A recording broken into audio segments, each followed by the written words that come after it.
From the mind and vice of Matt Grobert comes this really unique mayfly emerger pattern he calls a cloud emerger.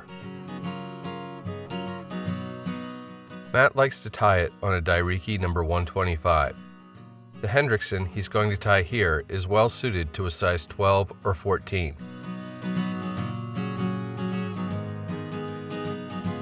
After mashing the barb and securing the hook in his vise, Matt loads a bobbin with a spool of olive 6/0 Danville.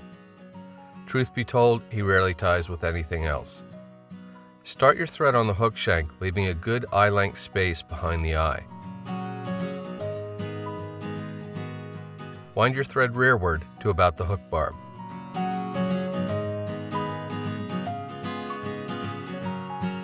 For the trailing shuck of the fly, Matt snips a small section from a hank of mayfly-brown Zelon. Secure it to the hook shank at the barb and take a few wraps down the hook bend to make the shuck point slightly downward.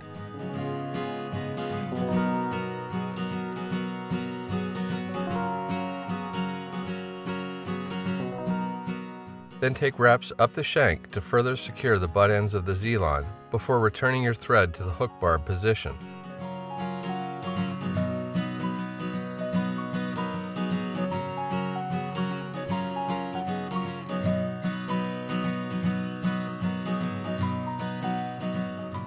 Snip the fibers off to form a shuck about half the length of the hook shank. Australian possum is used to form the abdomen. For this Hendrickson, Matt's using a somewhat rusty brown. Make a nice slim dubbing noodle on your tying thread, and then begin taking adjacent wraps up the hook shank to create a smoothly tapered abdomen.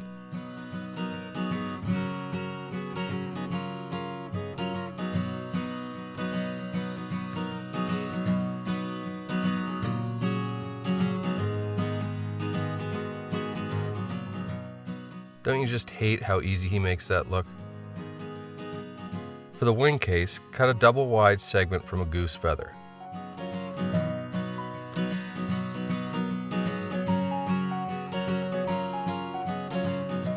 Snip the tip of the segment off square. Tie it on the near side of the hook shank, allowing thread torque to carry it to the top.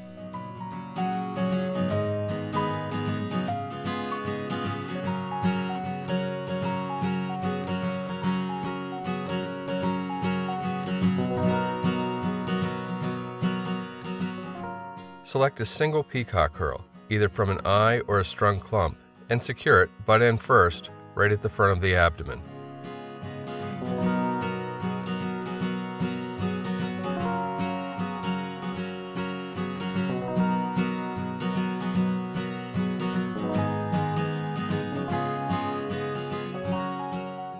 Apply a generous skim of tacky wax to about 2 inches of your tying thread.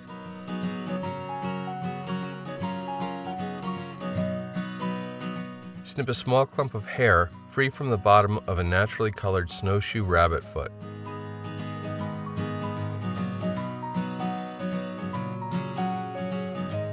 Pull out and discard the longer guard hairs, and then re-grip the clump in order to snip off the fluffy underfur.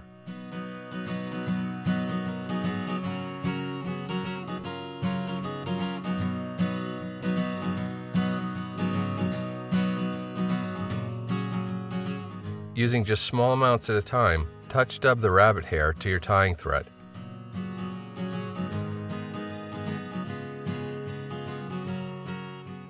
Double the thread over to form a dubbing loop, and then wind your thread back to the front of the abdomen and then forward to behind the eye. Insert the tip of the peacock herl into your dubbing loop and then pull the loop and the herl into taut alignment. If you've tied Matt's gnat, you already know the drill. Give the loop-herl combo a good spin.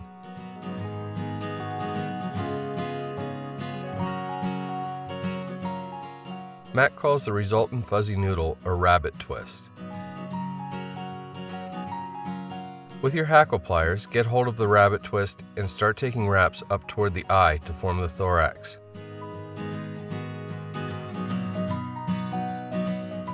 Do your best to pull the fibers rearward as you wrap.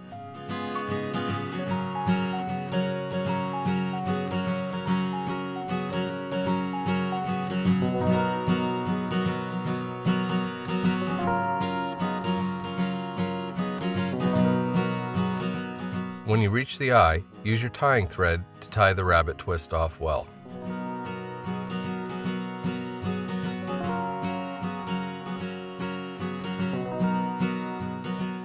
Pulling everything, including the twist, rearward will give you some space to build a small, neat head.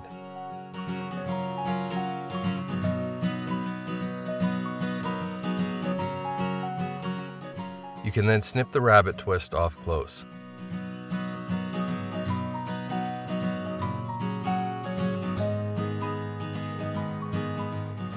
Use your dubbing needle to fold the wing case over the thorax to the head of the fly.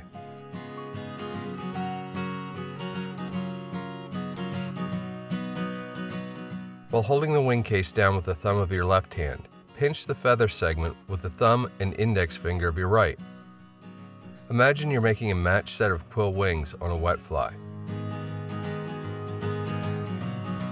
Pinching tightly, take one loose wrap and then raise your thread to vertical and pull up.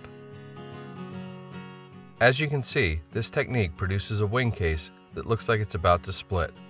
Matt calls this a tent wing case.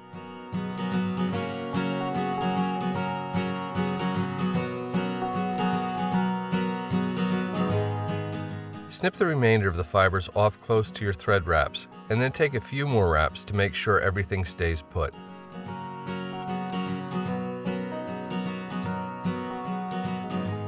Throw on a 5 or 6 turn whip finish, then snip or cut your tying thread free, and your cloud emerger is complete. You can change hook sizes and the colors of materials to match many different species of emerging mayflies. Cloud emergers are meant to ride in the film, with their shuck and abdomen hanging downward. Absolutely deadly.